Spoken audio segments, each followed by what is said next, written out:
Sanam ko talare lahat la soher sagun suar aling men beriir hemrom sarna media parta silkon tehnya aling seter mena alinya Odisha ponot Mayurbhanj jilla bhitri mena akar jahan do abo bon main Bijatara metang nyutuman bajar hong kana ar atu disum kana ona atu disum re onkan metang manatan gekuran gomke haram baba tikin mena akat kina jahan do unkin do guru gomke tikin part chala kana kin ar unkin do jahan tikin bang kana abuj manatan gorom haram jahan do Ramchandra Baske tikin unkin aling lengkap patare mena akat kin ja apan penyem darai kin kana nukin do 1955 साल रे nukin do guru gomke tikin saw akina china punan tan metang school re ako jahar oloa ar ona school re ako china punan tayam jati samaj ar sawta ol chiki aba sarna dorom chelaka te pun lahaya ona katha ko unku ko galois tahen ar ako ona jun beda khon ge jati dorom hasa basa bancau lagin unku metang bul ko sarsaw le tahen ar abo jaha unjo ma nongka ponot bang tahen kana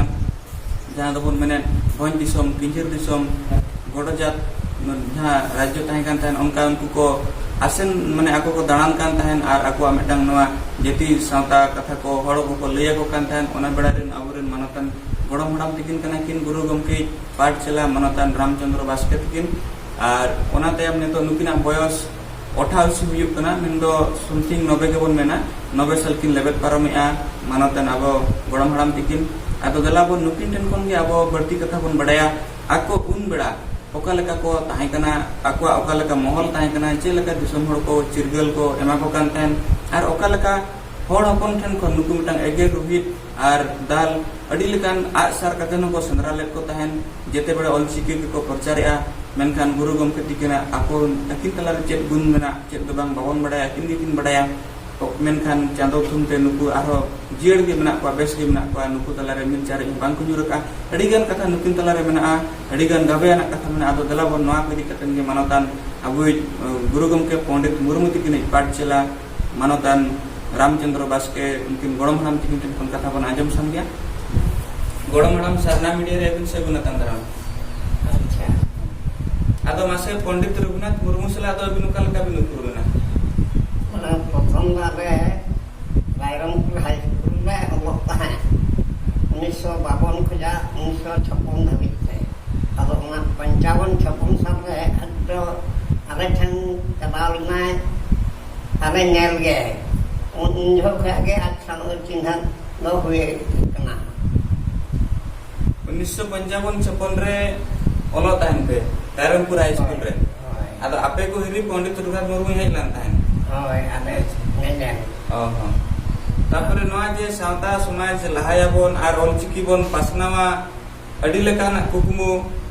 आबा जहां सावता अरिचली को बंदु दोया नोआ करना जहां civil दो पंडित मुर्मू के चखा चलते होय पंडित मुर्मू के उना को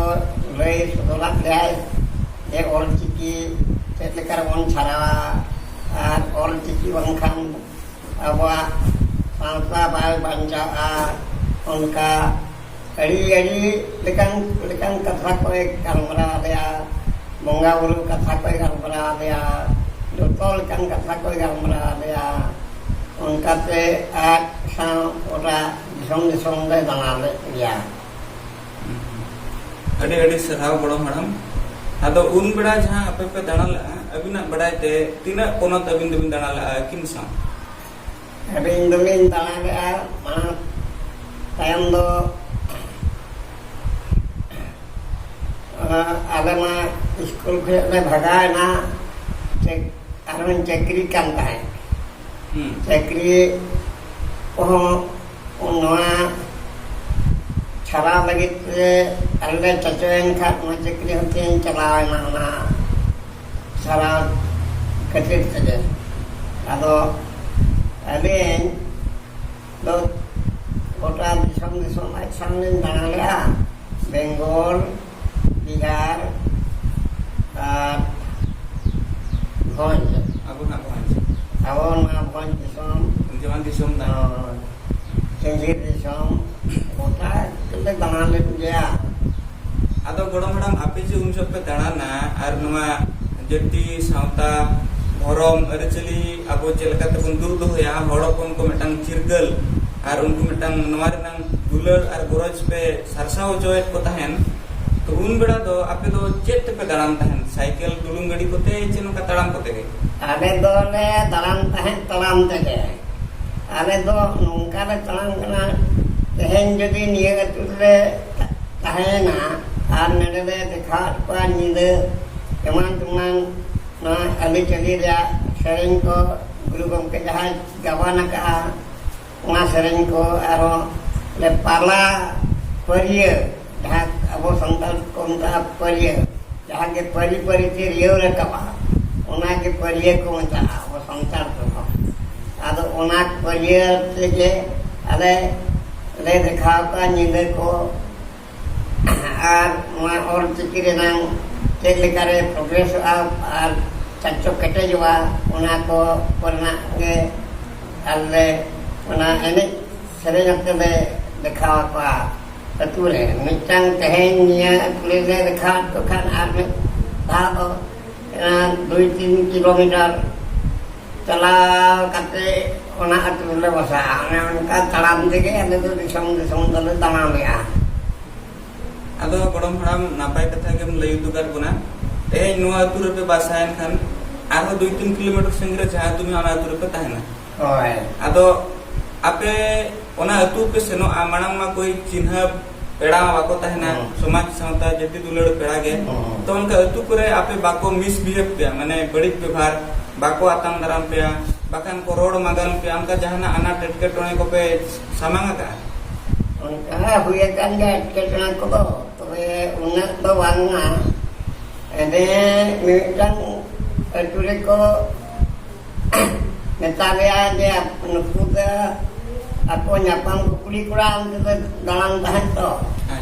nukuda nyapang ko kana ko ma nukuda nodak atul ko babang to tahe apa unka mitang atul ko huye kan ya दारे उठे पे गिदिक अंगा करते हले ताहे akan ya नंदो अतुरा करे डेरा को उनका बाको एम को लगाते जगह-जगह पर को एम का लगिया मिमिटान जगह को एम का लगिया और मिमिटान जगह को बांग उनका हम ये kan ya आदो उना तो आले पले अड़िस कना अड़िस को हाय होय माने ओने बांग को मेन लका सेता जुदी हार मालम आरावाया ओना रना मन मा बाय बुझौती उदाड़े बांग बुझे होड़ तो एगरे रहम चम रोहित रोडे रहो भेलु बनुआ ओना लेखन कथा कान गे हाय हाय आदो ठीक गया चलो नपाय कथा कान गे आदो नोय जे आपे दाड़ान कान थान पे गुरु गमके पंडित रघुनाथ मुर्मू सला दिसम दिसम होड़पन को पे चिरगल ओचेत को थान नोआ ऑलचिकी सांताड़ परसी जति धर्म अडी आयमा कथा को इदियाते आदो उन जो जते बड़े पे दाड़ाना जम को से एमान तेमान को पे घेंट तरह का था आपे गे जे ओका करे पे कोई को था ओना तो ओना परे गेले कोई बड़ा होता है आर कोई बड़ा कम था जे आर गुरुगों को बड़ा है लगे या तो माते आदो उनी नियन हो अड़ी गान को हिजुआ सुप्रीन हो उनका सब मिटा तो अड़ी को मन को माले आर मिटा तो पाना उनका हुई तो हुए kan ya तबे उनका रेंगेज से बनता है ना उनका जंगल को एम बड़ा ले जाए तो बोले उनका मिमिटान उड़ा कर ले चला कोई तबे लका को उनका बड़ा ले नोडे कोन बड़ाय कना अबो हड़म बाबा तिकिना अड़ाम कोन जे तेन सावता समाज सुधर लगेन अतो को दाड़ान कान तहन आर दाड़ान कना को उनको कोई को तो जम को तो कोई हुआ को कान तहन नोडे को नबो बड़ाय बुझो दिउ दड़े अमा जे कोई अरे एमामा अरे जोमा ओका लका अमा जीव बंचवा निजर आम ते जोमा आर बिन होड़ा एम जोमा ते अड़ी तफात तहना मेनखान नुकु चेत को धराव का चेत हो बंगा मेनखान जति आर समाज सावता दु दो जियर लगिन आकवा जीवी मिटंग जहाना दुनिया रे सिंगल रे दो कते लेका उनको को दाड़ान कान तहन आर को कमे को कान तहन आदो नोआ को इदी कतन कतन स्पेशल गड़म हड़ाम किन सला न्यापाम बन हेज कना आदो दला बन आरो अडी आयमा बर्ती कथा किन को बन बडाया अच्छा गड़म हड़ाम नोंका हो कथा आंजम कान तहन सोशल मीडिया करे चलन पंडित रघुनाथ मुर्मू दिनंगन अतु करे तो को लगाए तहन खाबड़े को तहन हेजे आर बाको बोलो चोय तहन are बांखान aj kan nyapamok lagi sanging disom kuring di pihak hujua orang ma bako nyala kam Pondit Murmu orang ma inekan atu orang ko bako lay tahan bahkan ako dandbos atu pindah kore bako duduk bojo ako tahan unku ko hoiran ko tahan hancen to nongka mitang una marang gunman gomke sala huyuk kan tahan ona beda re noa ko amak beda ke ape beda cil kan noa nongka uka lekat tahan kan tahan ona do ado mang orang tahan kena ade tolong kado banga una do napai je ada asam lang do napai je di songkol kohong ko tahan untuk kohong aku ora seter kate napai ko dulu untuk cuy tahan. तापरे पंडित मुर्मू तिकिनी पन जहां दो सिद्धलाल मुर्मू नुकिन दो सरी तेगे ako दिसम हड़ को निम दरवा गटिन ona do nim dharwa do unka do lagawal det tahan je to ona do bako manao le alho ona do ko nim dharwa je ho alho tinanggal to ona do ko cok gili kata ona unka hoina atur ko bar bhage kena olena arhon tayong do arko ngikna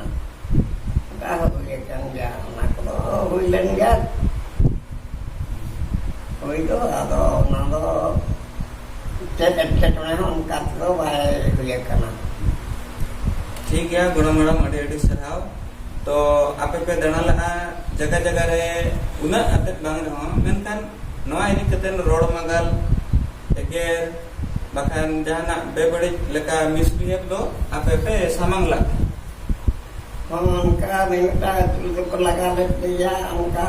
minta itu sarhal dia angka do hui bada kan ya we awu bhon disom do bako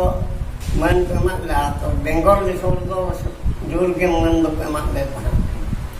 अच्छा गड़म हड़ाम नवा को इदी कतन के बढ़ती कुली जोगत में आछे जे नोय लगा लपागा कथा आपे जे प्रचार रे पड़को कान थान बाको आतम दराम पे लगाय पे को जस्ती तो ओका से रे अब बेंगल असम बिहार चे अब भोज दिसम चे केंद्र दिसम ओका दिसम रे बढ़ती आपे को हरियाण आर को हरकत पे ama period आपे जहां दानान भीतर रे उनका जहां बेंगल के बिहार उनका केतना दो उना तो बंद जे उनका दो केतना दो होई बड़ा जगह रे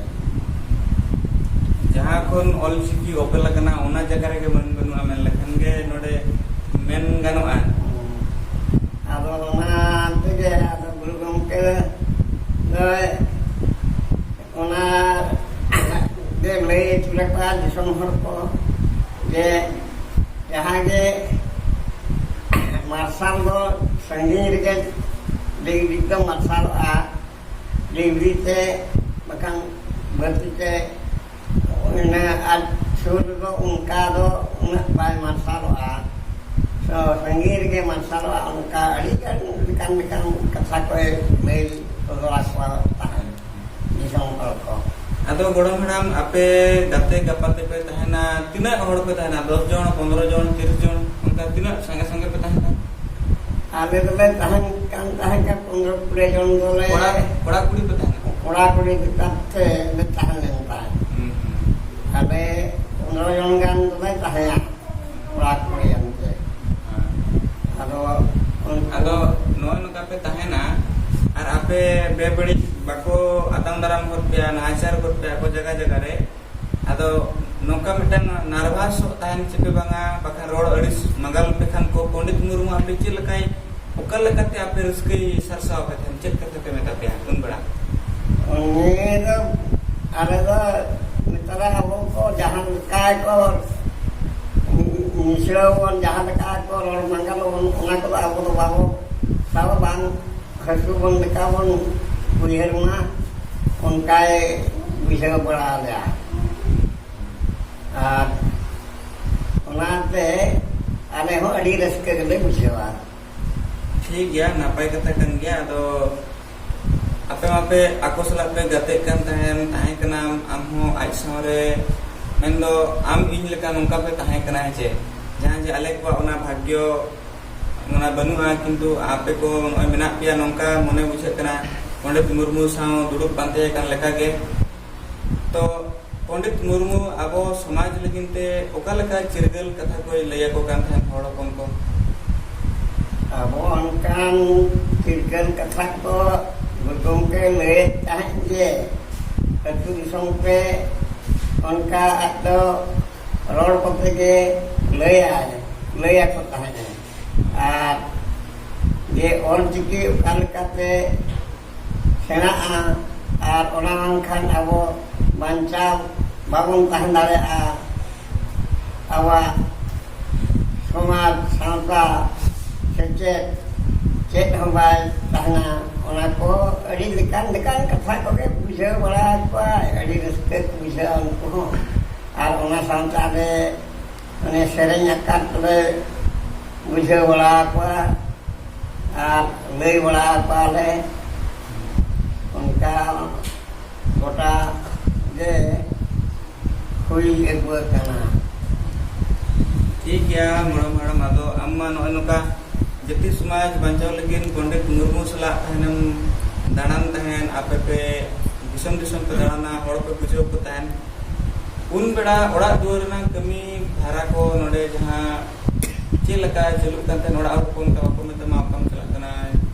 ana kami mena ana kami ka jana ingguram budi pata ko jana kon kabai men beran Onka bako mitanya ale ma bahre Hon gile dana mane yokya ola do onka ola hor ko kami bola na